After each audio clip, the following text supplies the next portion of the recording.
Chapter 4. The Island Comes True. Now that Peter was coming back, the Neverland came to life. The lost boys set out to look for their captain, and the pirates were looking for the lost boys. The redskins were stalking the pirates, and the wild beasts were tracking the redskins. There were 6 lost boys: Tootles, the unlucky one; Nibs, the cheerful one; Slightly, the conceited one; Curly was always in trouble, and the twins. They crept along behind the bushes in single file, clutching their daggers. Then came the pirates, with their evil looks, some wearing gold earrings, others tattooed all over. They had names like Keko, Bill Jukes, and Gentleman Starkey. The worst one, because he looked so meek and mild, was Smee the boatswain. He had a cutlass named Jimmy Corkscrew, which he wriggled in his victims' wounds. Their leader, Captain Jazz, short for James Hook, was the most evil rogue of all. He feared nothing except the sight of his own blood, which was an ugly color. He treated his men like dogs and smoked 2 cigars at once in a special holder. Hook had a lean, scowling face and long black ringlets. He thought he looked like Charles II and dressed like him. If any of his crew annoyed him, out shoots his hook. There would be a tearing sound, a scream, then the body would be tossed aside. Hook was Peter Pan's greatest enemy. On the trail for the pirates stole the redskins. Great Big Little Panther was their chief, and Tiger Lily their princess. She was a beautiful, proud maiden, as brave as any warrior. Next came a procession of wild beasts, man-eating lions and tigers and the like, all with their tongues hanging out for food. Last of all, there came an enormous crocodile. The lost boys reached their underground home, a cave hollowed out under the roots of 7 tall trees. Each trunk had a door, a hole, just big enough for a boy to wriggle in through. There was 1 door for each boy, and 1 for Peter Pan. So far, the pirates had not discovered them. Although the pirates tried to snatch Nibs as he ran away, Hook held them back. "1 is no good," he said. "I want all of them." And he sat down to wait while the pirates searched the wood. As he sat, Hook told Smee how Peter Pan had cut off his hand. "He threw it to a passing crocodile," Hook snarled. "It liked the taste so much that it has followed me ever since, licking its lips for the rest of me. Luckily it also swallowed a clock. It goes tick, tick, tick, so I can hear it coming and escape. One day," said Smee, "the clock will run down." "That's what I'm afraid of," said Hook. Just then, a familiar sound reached Hook's ears.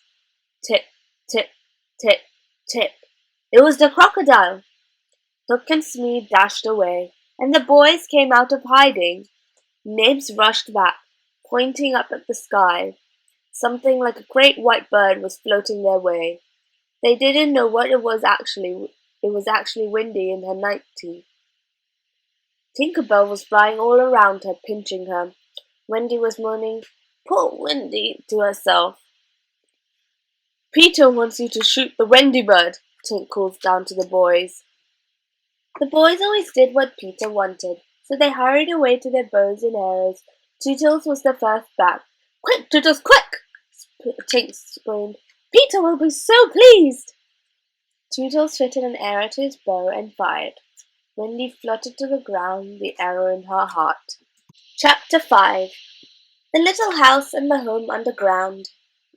When the boys crowded around to see the Wendy bird, they discovered to their horror that it was a lady. "A mother to take care of us," said the twins, "and Tootles has shot her." It was all part of Tootles' bad luck. He would have run away if Peter hadn't arrived. "I brought you all a mother," he said joyfully. "Haven't you seen her? She flew this way." The lost boys stood aside and showed him Wendy. "She is dead," said Peter. "Who shot her?" "I did," Tootles confessed. "Now kill me."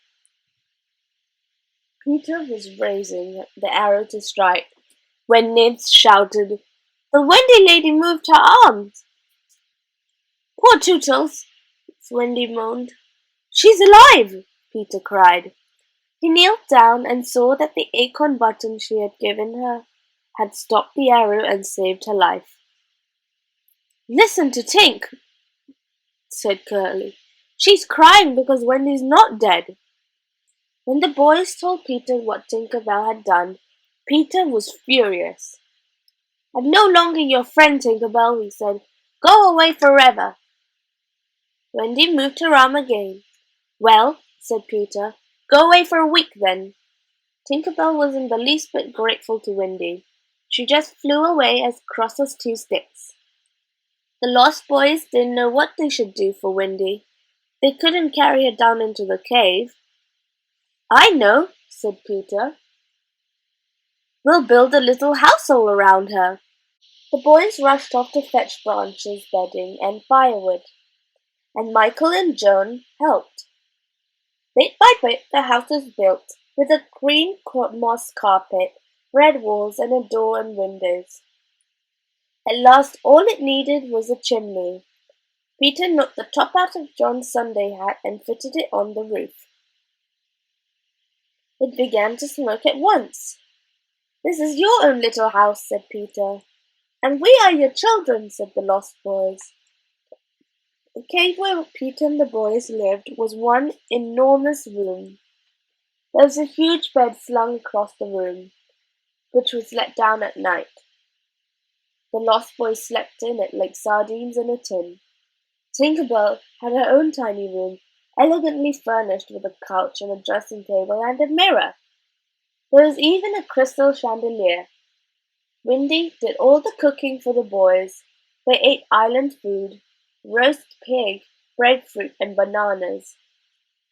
Wendy liked to sit by the fire at night when the boys were asleep, darning their socks.